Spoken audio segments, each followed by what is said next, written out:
Good evening. Thank you.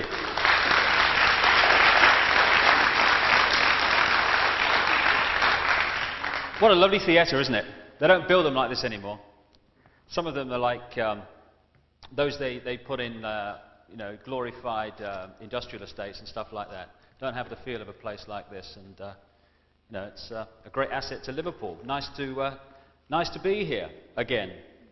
Last time I talked a great deal about what I felt was the spiritual revolution going on in the world, and I'll touch on that very much tonight. But I also want to talk about the manipulation that's going on in the world as well.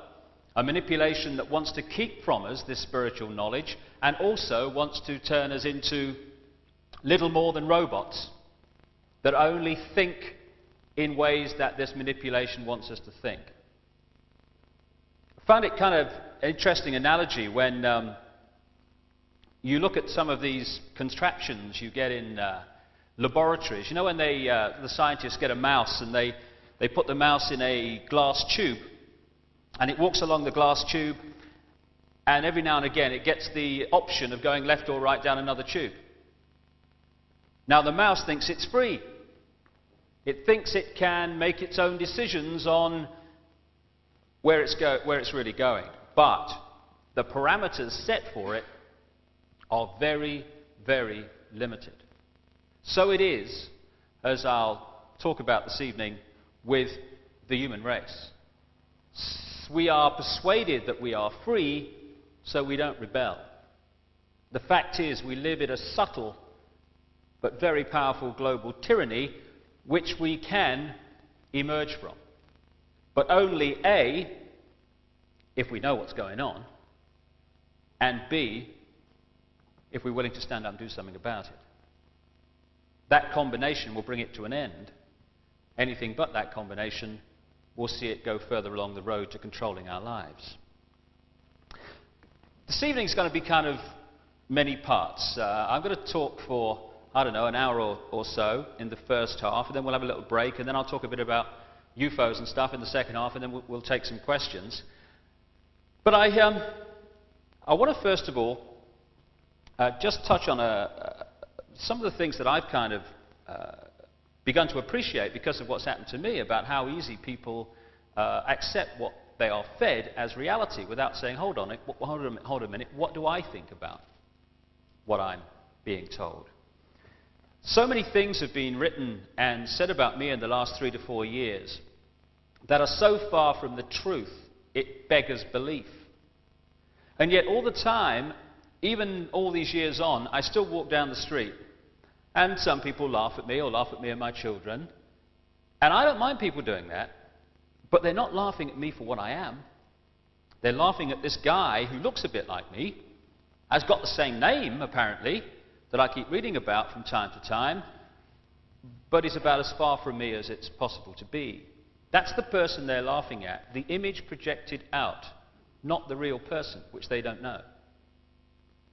And all in areas of this system, we are being encouraged, that's the mildest word I can use, to conform to certain ways of thinking. For instance, what are exams? Who sets the questions in exams?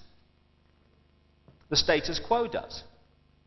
Who decides what the answers are going to be if we're going to pass those exams? The status quo does. And if we don't give the status quo what it wants to hear, we don't progress within it, which is a very powerful encouragement to give the status quo what it wants to hear and perpetuate the myths into the next generation. It's what's going on in the education system all the time. I remember talking to a physics student at Cambridge University once, and he said, I've heard more sense tonight about physics and the nature of life than I get from my lecturers. He said, but I can't say that in my exam because I'd fail. And another thing that kind of struck home to me when I spoke in America a couple of years ago is how we allow our world and our values and how we judge each other and how we judge others and what we feel guilty about or not guilty about to be decided not by what we think is right, but be decided often by what people sometimes thousands of years ago believed was right. Because we don't, A, ask the question why, which is the most liberating question it's possible to ask, and B, have the courage and confidence to stand up and say, well, I don't think we should be doing this. I don't care how long we've done it. It doesn't make sense to me. I'm going to do it another way. Last time I was in Liverpool, I told the story, but for those that weren't there that night, it's worth repeating, of the lady in the audience when I spoke in Houston in Texas, who came up to me afterwards when I'd been talking about all this, and she said, you know, I've got a story, she said, that sums up what you're saying. She said, when I was first married, she said, I used to cut the corners off the ham before I put it in the pan and put it in the oven, you know.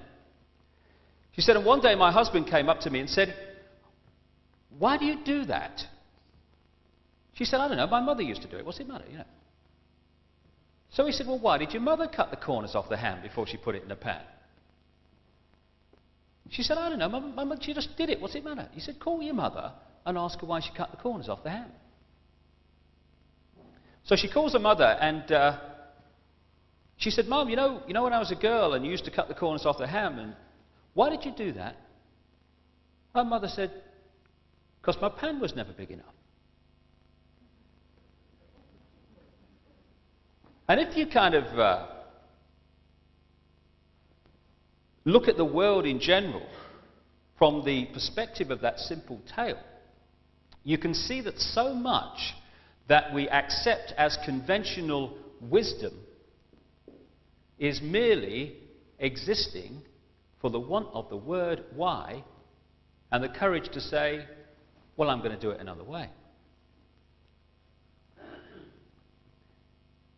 If we don't start to do that, then we are the mouse in the tube, thinking we are free while going on doing as we're told. And that will have great consequences for our children, to say the least. Before I come into the nature of this global effort to control the world, I just want to talk briefly about where I'm coming from and what I term the knowledge that is being kept from us. Because there's loads of myths about me, crikey. I mean, I'm a myth maker extraordinaire, or people make them for me. Apparently I think I'm the Messiah. Well, I wish I was, because it wouldn't have saved me ferry fares when I come from the Isle of Wight, you know. Could walk across the Solent.